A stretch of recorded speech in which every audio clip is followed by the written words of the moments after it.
जय श्रीमन नारायण बंधुवर। आज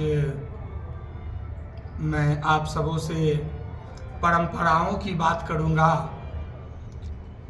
आप लोगों ने भी अनुभव किया होगा कि जो हमारी परंपराएं जो थीं पहले से, बाप दादा के ज़माने से, नाना दादा के ज़माने से जो चलती चली आ रही थी, उन परंपराओं को कुछ नए ज़माने के लोगों ने कि मैं बहुत ज़्यादा पढ़ा लिखा हूँ, मैं बहुत ज़्यादा विद्वान हूँ, ये कह करके उन परंपराओं को नकारना शुरू कर दिया।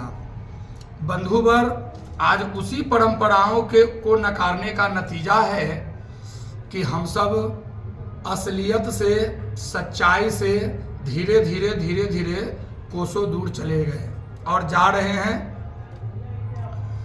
मित्रवर,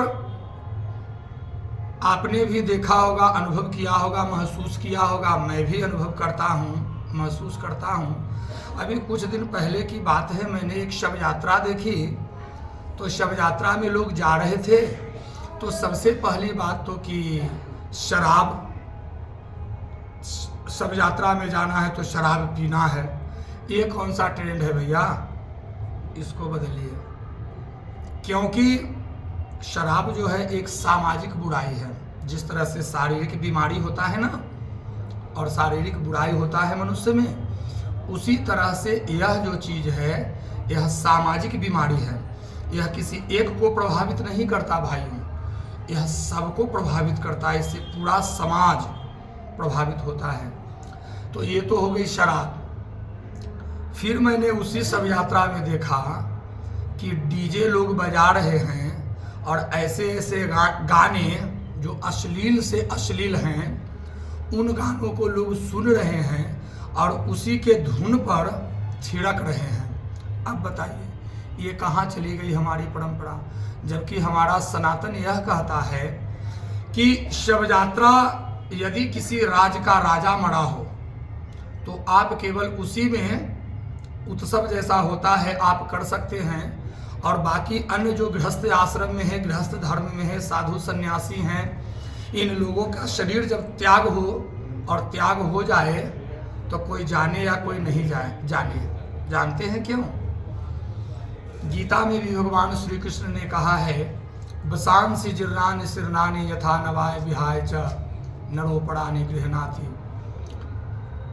ये शरीर जो है बसन यानी कपड़ा, जिस तरह से ये पुराने हो जाएंगे ये कपड़े, तो इसको उतार कर हम दूसरे वस्त्र को धारण करते हैं, उसी तरह से हमारी यह शरीर है। जब हमारा शरीर बचपन से युवावस्था, युवावस्था से प्रौढ़ावस्था, प्रौढ़ावस्था से वृद्धावस्था, इन सब में आने के बाद धीरे धीरे हमारे शरीर की इंद्रियां जो है जो शिथिल होनी शुरू होती है भक्तजनों, और शरीर जो है पहले की तरह काम नहीं कर पाता है।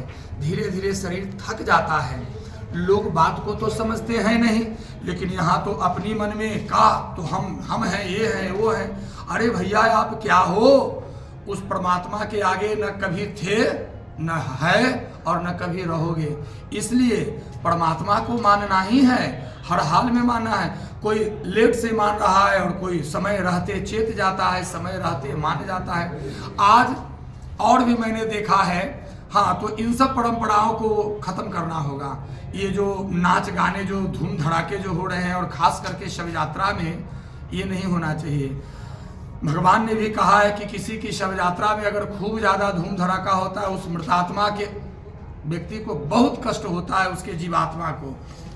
यम के दूत उसे कहते हैं कि देखा, तुम्हारे मरने की प्रतीक्षा किया जा रहा था, तुम जब तक जीवित थे तब तक तो एक गिलास दूध के लिए तरपाया और तरसाया, और मरने के बाद में तुम्हें गाजे बाजे के साथ ले जा रहा है, लोगों को दिखा रहा है। तो भैया यह दिखावा को बंद करो। ये पहली बात। दूसरी बात है, थोड़ा विवाह की बात भी मैं कर दूं। अभी जो विवाह हो रहे हैं ये ट्रेंड लव मैरिज, मतलब 2-4 दिन हुआ नहीं मिले जुले, क्या भाई तो विवाह करेंगे, और करते भी हैं। लेकिन क्या आप समझते हैं इसका कितना बड़ा खतरा समाज पर होता है? परिवार पर तो होता है, साथ ही साथ समाज पर भी होता है भक्तजनों। प्रेम करो। प्रेम करना बुरी बात नहीं है, भगवान श्री कृष्ण ने भी राधा से किया, मीरा ने भी भगवान कृष्ण ने श्री कृष्ण से किया, सीता ने भी राम से किया। प्रेम करो, प्रेम अच्छी बात है। प्रेम तो आदि काल से, जब से सृष्टि की शुरुआत हुई, और ऐसे भी कहा गया है कि परमात्मा तो प्रेम से ही प्रसन्न होते हैं, और जहाँ प्रेम है वहीं पर समर्पण है, और जहाँ प्रेम है उस जगह पर आप अनमोल बिक जाओ, उसका कोई मोल नहीं। और जहाँ मोल हो गया भक्तजन, वो प्रेम नहीं। इसीलिए तो कहा गया है, क्या कहा गया है, जो प्रेम गली में आए नहीं, प्रियतम का ठिकाना क्या जाने, जिसने कभी प्रेम किया ही नहीं, वो प्रेम निभाना क्या जाने। वस्तुतः जो मन से, सच्चे हृदय से प्रेम करता है वह निभाना जानता है। तो 2-4 दिन वाले प्रेम को प्रेम नहीं कहते मित्रवर, ये केवल और केवल शरीर का आकर्षण है कि इसे आप आकर्षित कर रहे हो और आपको ये आकर्षित कर रहा है। प्रेम वो है जो शुरू से लेकर, यानी आदि से लेकर अंत तक है, जिसका कोई मोल नहीं, वो अनमोल चलने की चीज है। प्रेम वो है। तो विवाह प्रेम पूर्वक करनी अच्छी बात है, लेकिन उसे निभाओ, ताउम्र निभाओ, जीवन के साथ भी निभाओ और जीवन के बाद भी निभाओ। अभी तो देखने में ऐसा आ रहा है, जीवन के बाद की क्या बात है, ये जीवन रहते भर में ही तो लोग कितने प्रेम के नाम पर अपने वासनाओं की पूर्ति कर रहे हैं श्रीवर। अतः हमें इन सब बातों पर भी ध्यान देना होगा, और अगर यह सोच करके हम सब रुक जाएंगे, थम जाएंगे कि हमें क्या आवश्यकता आन पड़ी है, तो ये गलत बात है। हमारा समाज तभी उन्नत होगा जब आप कंधे से कंधा मिलाकर अच्छाई का साथ देंगे, तभी ना हमारा गांव, हमारा समाज, हमारा परिवार, हमारा पंचायत, हमारा राज्य, हमारा देश आगे बढ़ेगा। और मेन स्वप्न तो यही है, हमारा सनातन भी तो यही कहता है कि जिस तरह से हमारा सनातन का झंडा आदि काल से पूरे विश्व में अपना परचम को लहरा रहा है, उसी तरह से हमारा यह सनातन का झंडा सदैव लहराता रहेगा। तो ये तो बात हो गई मित्रवर कुछ धर्म से संबंधित।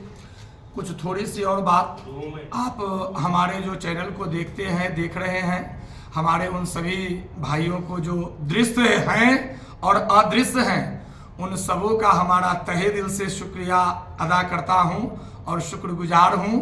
और साथ ही साथ यह भी कहना है आप सबों से, हमारा रिक्वेस्ट है, प्रार्थना है कि आप सब हमारे चैनल से जुड़े रहें और आधुनिक तरीके से अपने जीवन में बदलाव के साथ साथ हम अपने अध्यात्म को भी मजबूत करें। कैसे करेंगे यह सब हम अपनी आने वाली वीडियो में बताएंगे श्रीमन। और हमारा चैनल का नाम है गोपाल कृष्ण मिश्रा। आप यूट्यूब पर जाएंगे, गोपाल कृष्ण मिश्रा चैनल निकालेंगे बोलकर माइक में या लिखकर, और उसे सब्सक्राइब करेंगे।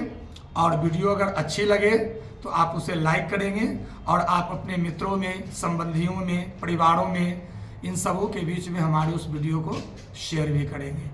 और मिलते हैं एक अगले अंक में फिर योग और प्राणायाम लेके। तब तक के लिए नमस्कार। जय श्रीमन नारायण।